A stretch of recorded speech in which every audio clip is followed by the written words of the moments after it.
il nostro Veneto e andiamo a presentarlo.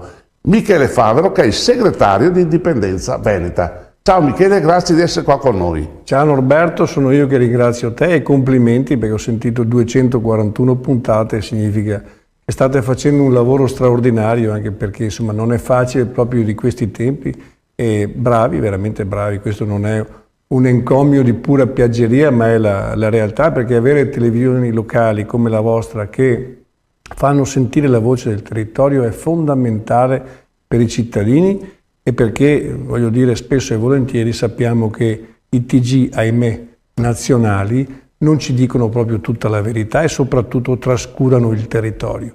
Noi che siamo veneti, che facciamo politica del territorio, che siamo orgogliosi di avere delle TV come la vostra che danno voce, insomma, anche a movimenti e a partiti come il nostro, che così sono definiti piccoli, anche se noi ci riteniamo grandi portatori di, diciamo, non di verità, ma di un ideale che forse ai veneti oggi dovrebbe essere spiegato bene. Vedi, Michele, io volevo cominciare da una parola.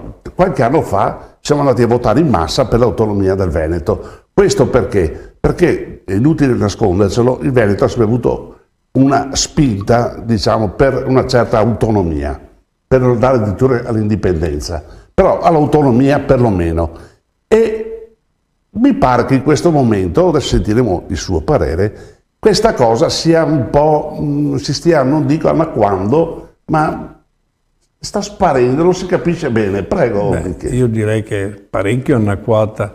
Dopo la sentenza 192 della Corte Costituzionale, e vorrei insomma, ricordare che io non sono un giurista, ma abbiamo il nostro Alessio Morosin che ha fatto un'analisi, direi, estremamente precisa su quello che è lo stato dell'arte del processo di autonomia differenziata.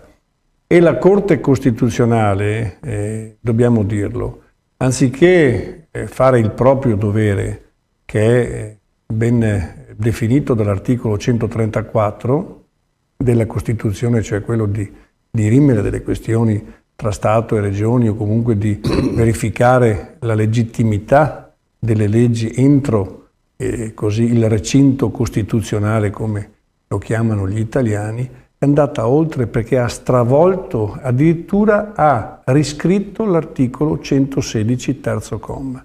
C'è la volontà politica di chiudere ogni velleità, se così possiamo chiamarla, del Veneto, e di ignorare completamente quella che è la volontà del popolo veneto. Addirittura si parla di popoli regionali confluiti nel popolo italiano.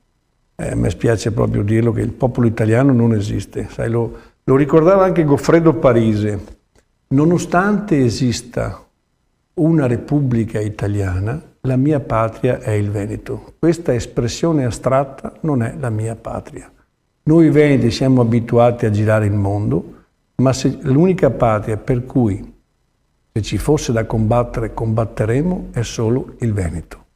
Quando sui ponti del Piave vedo la scritta "Fiume sacro alla patria", mi commuovo non tanto perché penso all'Italia, bensì perché penso al Veneto. Questa è una citazione di Goffredo Parise.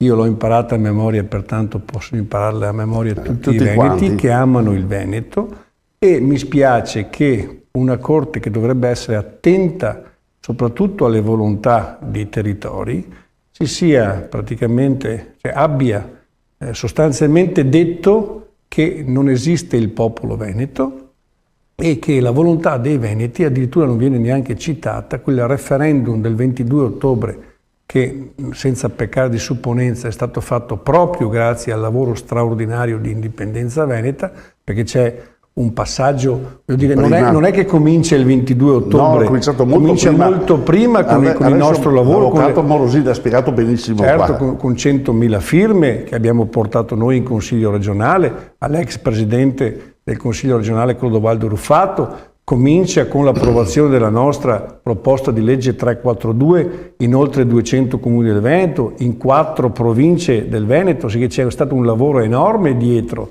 e vedere così intanto la legge ridimensionata, no? Addirittura non si parla più di materie ma di funzioni, e sostanzialmente la legge è quasi morta, cioè al Veneto rimarrà ben poco, e voglio dire anche le materie, famose materie che non sono collegate ai LEP, perché sai che bisogna anche... Stupenda, questa, dopo ci parliamo anche 2 minuti a spiegarvi cosa sono. Bisogna anche determinare i LEP, cioè i livelli essenziali di prestazione. Ecco, sebbene vi sono 9 materie che sono escluse dai LEP, del vincolo dei LEP, e potrebbero teoricamente andare avanti comunque, e sono ferme, perché si è parlato solamente della protezione civile, ma non è arrivato nemmeno quella, cioè nemmeno quella funzione, attenzione, perché non si tratta, lo ribadisco, di trasferimento di materie come previsto in Costituzione, ma addirittura di funzioni e basta, non di materie. Sì. E comunque la Corte ha precisato che talune materie non si toccheranno neanche. Parla addirittura di colonne d'Ercole che non si possono oltrepassare.